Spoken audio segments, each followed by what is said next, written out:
¿Alguna vez te has preguntado cómo un niño sin clan, sin hogar y sin privilegios logró conquistar el mundo? Esta no es la historia de un rey heredero ni de un noble de sangre azul.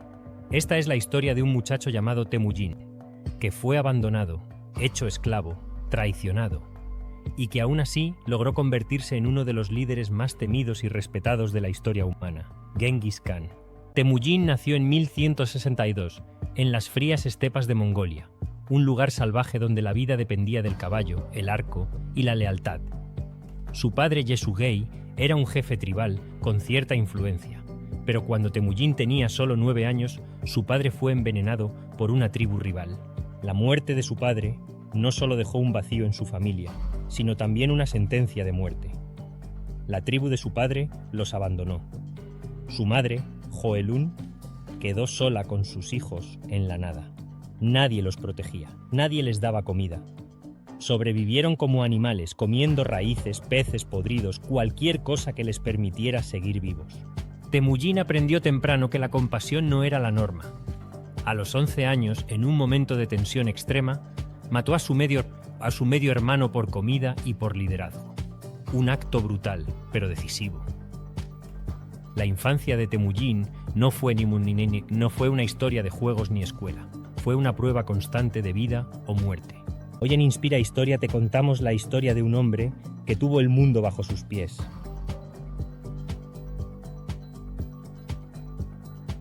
Capítulo 1. El niño condenado. Temujin nació en 1162, en las frías estepas de Mongolia, un lugar salvaje donde la vida dependía del caballo, el arco y la lealtad.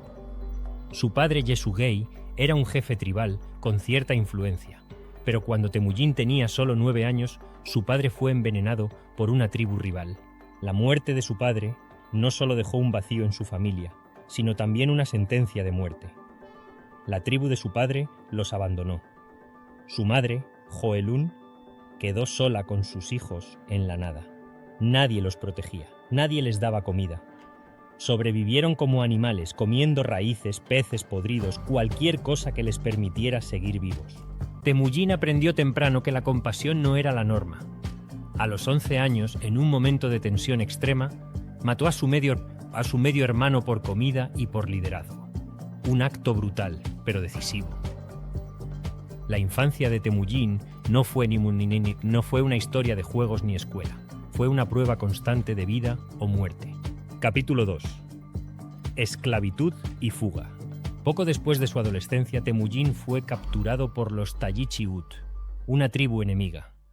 Lo ataron con un yugo de madera y lo humillaron como esclavo. Para muchos, ese sería el final. Pero no para Temujin. Durante su cautiverio, estudió, observó, escuchó, esperó. Una noche, un guardia lo liberó. Se dice que fue por compasión o por respeto. Temujin escapó en la oscuridad, herido, solo, pero libre. Y esa libertad no la volvería a perder nunca más. Capítulo 3. El líder sin clan. Tras escapar, comenzó a reunir a quienes, como él, eran marginados por el sistema tribal. Ex-esclavos, pastores sin clan, guerreros sin nombre. Temujin no ofrecía linaje, pero ofrecía algo más poderoso: igualdad de oportunidades. Premiaba la valentía, castigaba la traición y trataba a todos sus seguidores como parte de una nueva familia. Fue un cambio radical. En una sociedad basada en la sangre y la tradición, Temujin construyó lealtades basadas en el mérito y la confianza. Poco a poco, su nombre comenzó a resonar por las estepas. Capítulo 4. La guerra por Mongolia. Durante los años siguientes, Temujin se enfrentó a enemigos mayores, antiguos aliados, clanes rivales, incluso su amigo de la infancia, Jamukha, que lo traicionó. Pero Temujin aprendía rápido. Sus tácticas eran más eficientes, sus tropas más disciplinadas, su causa más clara. Tras vencer en múltiples batallas y sellar alianzas clave, en el año 1206 fue proclamado por sus seguidores como Genghis Khan, el gobernante universal. En ese momento, Mongolia ya no era un mosaico de tribus en guerra, era una nación, y él su líder indiscutido. Capítulo 5. Reformador de hierro. Genghis Khan no solo era un conquistador, era también un reformador. Organizó a su pueblo como nunca antes, dividió su ejército en unidades precisas, impuso leyes escritas, Estableció un sistema de correos llamado el Yam que conectaba su vasto territorio a una velocidad asombrosa. Creó un imperio donde cualquier hombre valiente podía ascender, donde se respetaban las religiones y donde los comerciantes podían viajar seguros por miles de kilómetros. En medio del caos, Genghis impuso orden, un orden duro, pero justo a los ojos de su tiempo. Capítulo 6. La conquista de China y más allá. Con Mongolia unificada, su mirada se dirigió hacia el sur. China.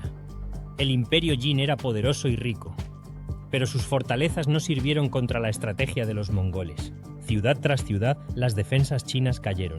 Genghis no solo conquistaba con fuerza, sino con inteligencia. Usaba mapas, espías y asedios prolongados hasta quebrar la voluntad enemiga. Luego vinieron los territorios musulmanes de Asia Central, Persia, el norte de India y más. Genghis no perdonaba la traición.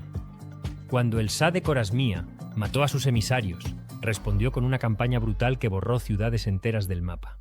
Donde llegaban sus jinetes se imponía un nuevo orden, o el silencio. Capítulo 7. El terror y la leyenda. Genghis usaba el terror como arma. Permitía que las historias de su brutalidad se esparcieran antes que sus ejércitos llegaran. Muchas ciudades se rendían sin luchar. Sabían lo que pasaba si ofrecían resistencia. Pero ese terror venía acompañado de un sistema. Si te rendías, podías vivir, comerciar, practicar tu fe. Si luchabas, enfrentabas el fin. Fue una diplomacia de hierro. Y funcionó. Capítulo 8. Su muerte y el secreto. En 1227, durante una campaña contra los Xixia, Genghis Khan murió. Las circunstancias exactas de su muerte siguen siendo un misterio. Algunos dicen que fue herido en batalla, otros que cayó de un caballo. Lo cierto es que su cuerpo fue ocultado. Se dice que sus sepultureros fueron asesinados para mantener la tumba en secreto. Nadie sabe con certeza dónde está enterrado Genghis Khan. Ni siquiera hoy, con toda nuestra tecnología. Capítulo 9. El legado del lobo. Tras su muerte, sus hijos y nietos continuaron expandiendo el imperio. Su nieto Kublai Khan fundó la dinastía Yuan en China. Sus tropas llegaron a Hungría, Polonia, incluso las puertas de Viena. El imperio mongol, en su máximo esplendor, abarcó desde el Pacífico hasta Europa Oriental. Hoy, los genetistas han encontrado que al menos uno de cada 200 hombres vivos en el mundo desciende directamente de Genghis Khan. Su legado no está solo en mapas o libros, está en la sangre. Fue un bárbaro pero un genio, un asesino despiadado o un líder visionario. Genghis Khan fue todo eso y más. Un reflejo de su tiempo, un producto del caos, pero también un arquitecto del orden. No hay una única forma de juzgar su vida. Pero hay algo que no se puede negar. Genghis Khan cambió la historia del mundo para siempre.